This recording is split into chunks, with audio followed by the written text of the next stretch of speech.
Hola, ¿qué tal? Bienvenidos a mi canal. Después de una semana de no publicar, lo que pasó es que mi madre enfermó de COVID y todos estábamos súper preocupados por ella, pero bueno, ya está en franca recuperación, felizmente, gracias a Dios. Y bueno, esta vez les voy a hablar de una trilogía que se ha convertido en un clásico del thriller y de la novela negra. Ha tenido varias adaptaciones al cine. Las más conocidas son La chica del dragón tatuado del año 2011 y La chica en la telaraña del año 2018. Volví a leer estas obras porque fue uno de mis retos de lectores para el 2022, el cual es ver una película basada en un libro. Y hace poco vi La chica de la telaraña en Netflix y por eso hago esta reseña. No será de la película, obviamente, sino de la trilogía. Además, también haré una pequeña reseña sobre el autor. Esta trilogía está compuesta de 3 libros, que son los siguientes. El primero, Los hombres que no amaban a las mujeres. La segunda, La chica que soñaba con una cerilla y un bidón de gasolina. Y la tercera, La reina en el Palacio de las Corrientes de Aire. Su autor, Stieg Larsson, antes de morir en noviembre de 2004, dejó estas 3 novelas inéditas que se agruparon en esta trilogía y fueron publicadas póstumamente en agosto del 2005. A los pocos días de entregarlas a la editorial, Larsson falleció de un infarto a la edad de 50 años. Se han vendido más de 100 millones de ejemplares desde entonces. Stieg Larsson era un periodista obsesionado por desmontar el avance de la ultraderecha en el norte de Europa. Al leer su obra, uno puede concluir que su inclinación era hacia la socialdemocracia y hacia esas luchas.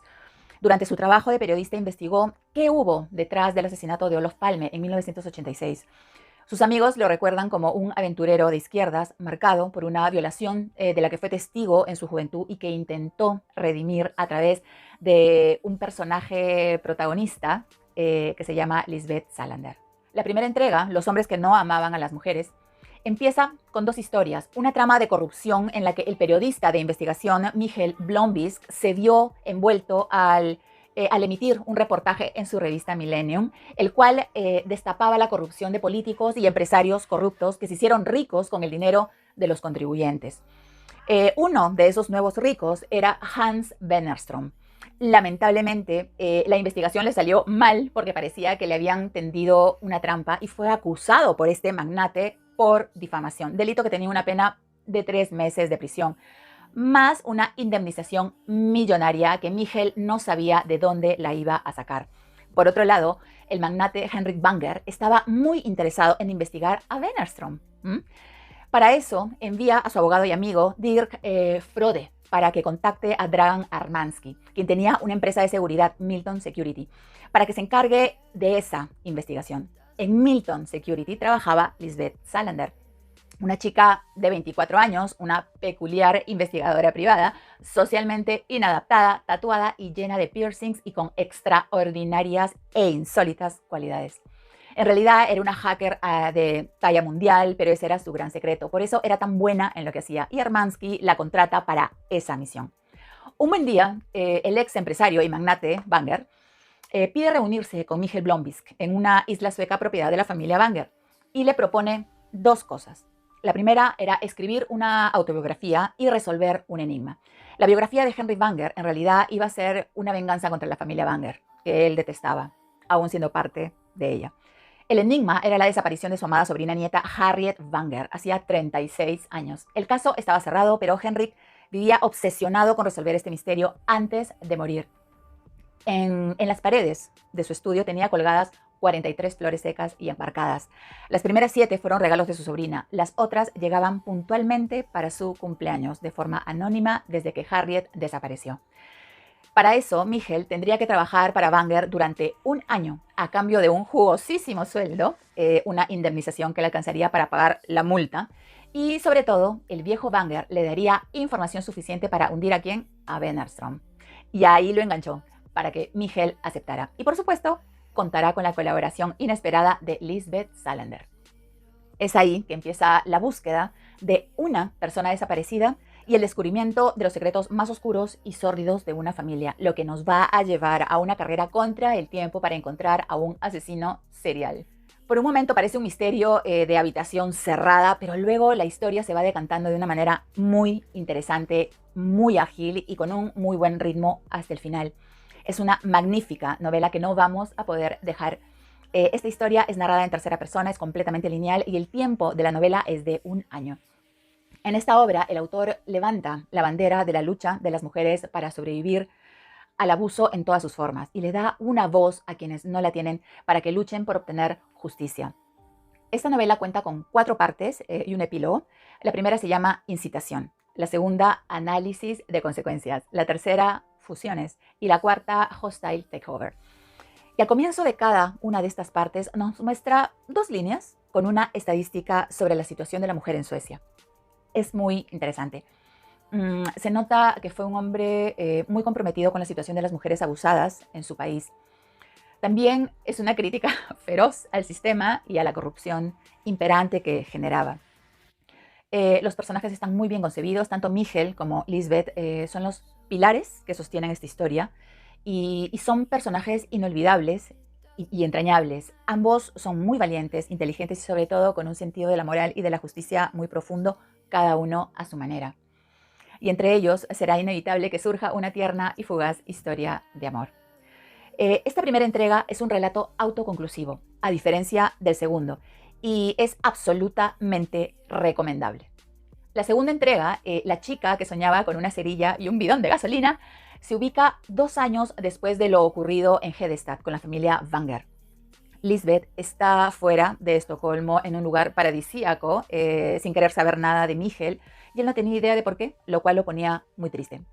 Por otro lado, Miguel Blomqvist ya era un prestigioso y reconocido periodista de investigación con todas las finanzas de la revista Millennium saneadas, felizmente. Ahora trabaja junto con otro periodista, Dag Svensson, en un libro sobre el tráfico de mujeres en Suecia. Pasan muchísimas cosas y resulta que todo cambia cuando Svensson y su pareja, Mia Berman, aparecen cruelmente asesinados en su departamento. Días más tarde descubren el cuerpo sin vida de Nils Bjurman, el administrador de los bienes y del dinero de Lisbeth, y que era un tipo perverso que lo único que quería era matarla.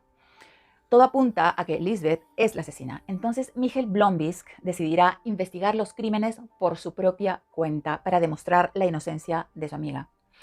En esta entrega aparecen muchísimos personajes. Peter Teleborian, el psiquiatra psicópata de Lisbeth, Jan Bublansky, funcionario de policía encargado del caso de Lisbeth Salander, Sonia Modig, detective en el equipo de Bublansky, Richard Ekström, fiscal poco santo del caso de Lisbeth Salander, Gunnar Björk, un oscuro oficial de policía de la seguridad sueca, que es también la fuente principal de Miguel sobre un personaje siniestro de nombre Sala. Y el asistente de Sala, un tal Ronald Niederman, el gigante rubio que no sentía dolor. Miguel jamás imaginaría que Sala tenía una historia gigantesca tanto en la inteligencia sueca antes de caer el muro de Berlín como en la vida de Lisbeth. Como siempre, las segundas partes rara vez logran superar a las primeras. Mi impresión es que pierde el ritmo que tuvo la primera. Me pareció una narración muy lenta. Entiendo que al comienzo no los conocemos a los personajes, no conocemos a los personajes y ni sus acciones, ni sus gustos, ni sus preferencias, y estos deben ser contados con detalle para que podamos entenderlos y conocerlos. Ya, ok, lo entiendo. Sin embargo, en esta segunda parte, la verdad no me interesa conocer el gusto de Lisbeth por el enigma matemático de Fermat, ni los hábitos sexuales de ninguno de los personajes, porque ya los conocemos, y además no aportan nada a la trama. En el capítulo 7, recuerdo que no aguanté más y leí los 2 últimos capítulos para saber en qué terminaba.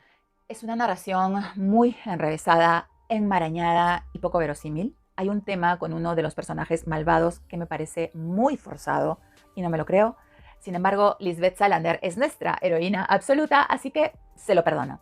¿Emociona el final? Sí. ¿Es una historia autoconclusiva? No. Vamos a tener que meternos de lleno en la tercera entrega para conocer el desenlace de esta historia. Tiene el mismo esquema de la primera, narración lineal con 4 partes, y al comienzo de cada parte nos muestra un párrafo de un teorema matemático, bastante aburrido por cierto. El tiempo que transcurre en la novela son 4 meses. Debemos leer este libro de todas maneras para poder entender el tercer y último libro. La tercera y última entrega es La reina en el Palacio de las Corrientes de Aire. Lisbeth sobrevive al ataque brutal que sufrió. Al poco tiempo se dará cuenta que sus enemigos no pararían hasta destruirla.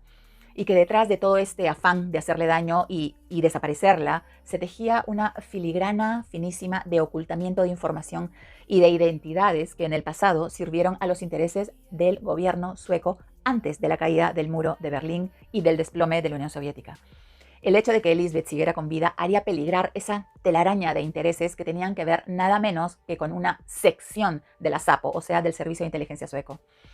Por tanto, vamos a ver el afán de Lisbeth por vengarse y demostrar su inocencia. Miguel, tratando de ayudarla desesperadamente, y un grupo de policías y agentes de inteligencia trabajando juntos contra esa sección agonizante de la SAPO que quería librarse de los crímenes del pasado. Esta tercera y última entrega es muy buena, muy rica en cuanto a la trama, en cuanto a personajes. Cada personaje tiene una historia complejísima y logra encajar todas las piezas al final, no deja un solo cabo suelto. Lo mejor lo deja para el final. Como siempre, es una crítica feroz a la corrupción gubernamental a través de personajes perversos, corruptos, faltos de ética y criminales que se nos presentan bajo una máscara de corrección política y que engañan a todo el mundo. El ritmo mejora considerablemente y en los capítulos finales es algo que no puedes dejar de leer porque es una angustia y una curiosidad permanente por saber qué les va a pasar a los malos y a nuestra heroína. El ritmo es trepidante y eso es algo que a mí me encanta en todas las novelas. La estructura es idéntica, narración lineal, 4 partes, etc. Pero lo que me gusta es que al comenzar cada parte nos cuenta brevemente narraciones de mujeres guerreras a lo largo de la historia universal. En conclusión, es una saga cuyo eje es la búsqueda de justicia. Nuestra protagonista es una mujer fuerte, inteligente, con defectos como todos, pero que al final reconoce que los tiene y que evoluciona para bien. Al final logra abrir su corazón a una sincera amistad, logra confiar en alguien y se siente bien con ello, porque demostrar afecto no es señal de debilidad, al contrario, es signo de fortaleza. Es la historia de una superviviente, en pocas palabras. Lisbeth es una mujer aparentemente frágil, pero tiene un espíritu noble, de luchadora, de guerrera. Es lo que justamente la hará prevalecer sobre todos los demás, porque nunca se rindió. Su vida fue una lucha constante e incansable contra la adversidad y la injusticia. Ella luchó por sus derechos, que fueron mancillados desde siempre, luchó por obtener justicia sin desfallecer jamás. Y esa es la lección que nos deja esta maravillosa trilogía. Así que yo recomiendo su lectura porque la van a disfrutar muchísimo. Es prácticamente de culto, un clásico. Así que hasta una nueva reseña.